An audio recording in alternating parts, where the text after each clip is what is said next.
I think I've mentioned a fair few times that music means an awful lot to me, and I kind of have songs that kind of remind me of different moments within my life, and it's very, very strange to listen to a song that automatically takes you back to that moment when you first heard it or was listening to it on repeat. I'm going to share some of those with you, so I'm going to call this kind of my life in songs as far as I can remember, as far back as I can remember.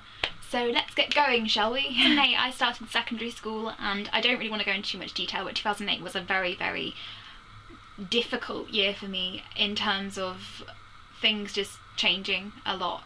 Not in terms of school, but more in the case of family and things like that, and starting again and things. But yeah, my dad and my mum split up in 2008. During that time, my dad lived in a flat, and that whole summer we were listening to the Kooks' album, Gap. I think it's called Gap. No, sorry, it's called Conk. The song is called Gap. The song Gap is one of my favourite songs of all time, and it has a lot of real meaning for me. When I listen to it, it brings back a lot of memories of driving to my dad's flat and listening to that album on repeat. That song is really, really emotional and really, really important to me, and it's kind of my dad, my sister and my song. So yeah. Later on that year, I discovered a book that kind of changed all my teenage years. Twilight was kind of a huge part of my life. It got me into making YouTube videos. I was ridiculously obsessed. It still has a very, very large place in my heart. It kind of got me distracted. This sounds really, really stupid. During the time in which Twilight was released, I really, really got into Paramore. I heard this band was on the soundtrack, you know, and I was listening to them, and Decode by Paramore was kind of my song that I probably listened to 50 plus times during 2008 to 2009. I sang it all the time. I remember me and my friends becoming obsessed with Paramore. Paramore have kind of saved my life in a way. They're a very, very important band to me, and all of their songs have a lot of meaning behind them to me. But Decode by Paramore was kind of just reminds me of starting secondary school and being like 12 years old, and you know, finding a group of friends and finding myself a little bit, and you know, just it just kind of defines the end of that year for me of just, yeah. 2009 is kind of a year that I can't really remember that well. I can remember year 7, but year 7 was a year that was a bit blurry to me. Of things changed, I can't really remember it that well at all. All I remember is that I listened to Nancy Boy by Placebo a lot. I bought their first album for my 13th birthday.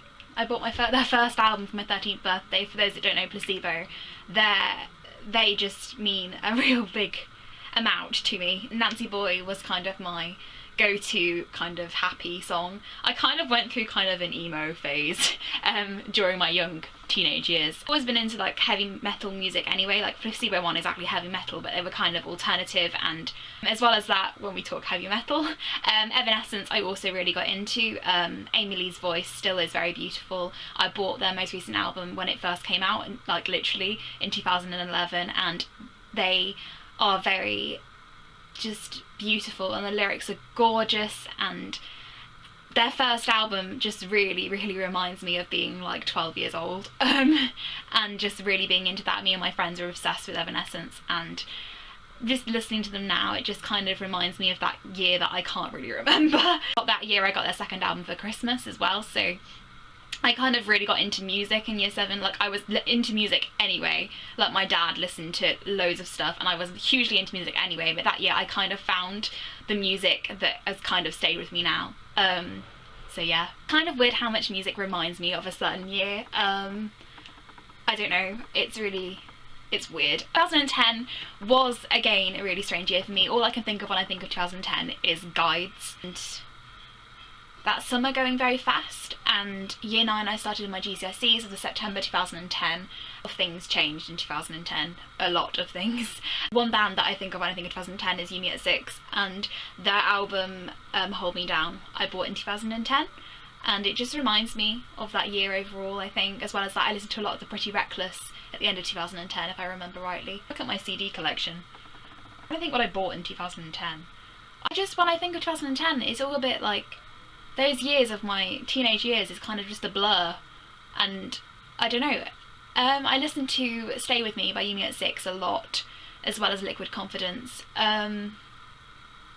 yeah, it's all a bit blurry, I'm not really sure. 2011 was the year that I started properly making YouTube videos. 2010 I started making YouTube videos, but I started my channel I'm on now January 2011. I deleted Paranormal Gothic Chick, which I started in 2009, replaced it with this. Well, actually no, I deleted Paranormal Gothic Chick about 2 months after I created this channel. I regret doing because I don't have any of my old video footage.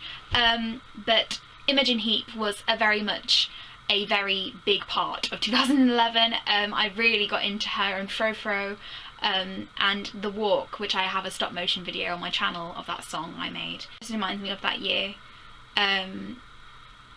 I don't know, 2011 was a very weird year, all very strange to look back on. And also Bright Eyes I really got into in 2011. Love I Don't Have to Love, and that album was kind of a very big part of 2011. The end, definitely, of that year. As well as that, when I think of 2011, I think of starting Daily Booth and just having Coldplay, Milo X Loto on repeat at the end of 2011. Ridiculous amounts. Paradise was on repeat. And I was very quite quiet in 2011. And yeah. 2012, I didn't like that year. I'm not going to go into much detail, but I don't really like thinking about it. 2012, Between the Trees were a major part of my year that year. I'll check if it's recording, 1 second. The Trees, A Story in the Song, and I can't remember what the second album is. Spain, I think. I can't really listen to them properly anymore. Like, it's just very strange for me. I don't really want to go into that. Mayday Parade and Woman Drinking Games, that song I had on repeat. I don't like listening to a lot of my 2012 music because it makes me feel very emotional. But yeah, Mayday Parade as well. And Ed Sheeran. Because in Ed Sheeran I got all his discography. That's a weird word to say. Discography into it non-stop. So 2012, yeah, I'm glad 2012 is gone. It was a very strange year. I think of 2013 and that music, I feel very happy about it because I listen to music loads of music. I had a lot of time off from school, not going to school, I mean school finished early for me that year because, well, last year, because I finished my GCSEs, had exam leave, and I just had my iTunes on in the background when I was revising, when I was at home, when I'd finished my exams and I didn't have anything to do that day, I'd have my iTunes on during my summer. Main things for me that year was Tegan and Sarah's Heartthrob album. That was my baby last year.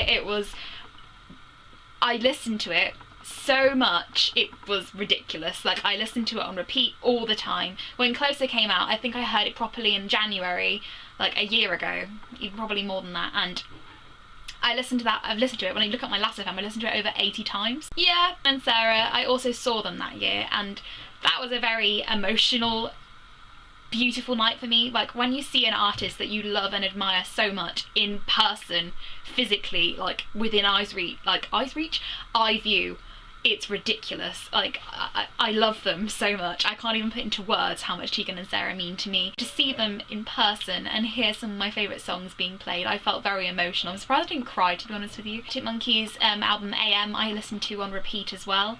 Like, all of that album just flows really well together, and I got to see them in November. It was originally meant to be October, but I queued outside for 7 hours and then they cancelled.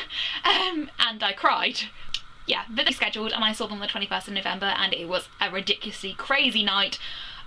Lots of moshing, I got thrown around and nearly got put on the floor, and nearly fainted. Good night, it was really, really crazy. But I saw I Want to Be Yours with confetti and it was beautiful.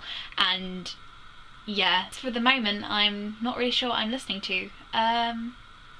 I'm listening to a lot of Mumford & Sons. I'm listening to, let me think. I'm listening to a lot of old things. Fratellis have just released a new album late last year, which is really good. I'm not really listening to it that much, but my dad had it on in the car a few times.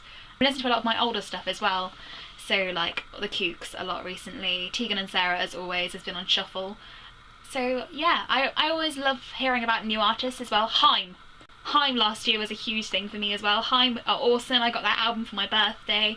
I listened to them months before and things as well. Ina Nesbitt as well, I've listened to her since her EP. She's brilliant. She's releasing her album soon, so yeah, I feel like I'm rambling here, but music just means a lot to me and it has a huge place in my heart, and it's weird that songs remind you specifically of certain years. I hope you enjoyed this video. Feel free to make a video response, that would be great, and tell me in the comments what songs remind you of certain years if they do. So yeah, hope you enjoyed this video and I'll see you soon. Bye guys!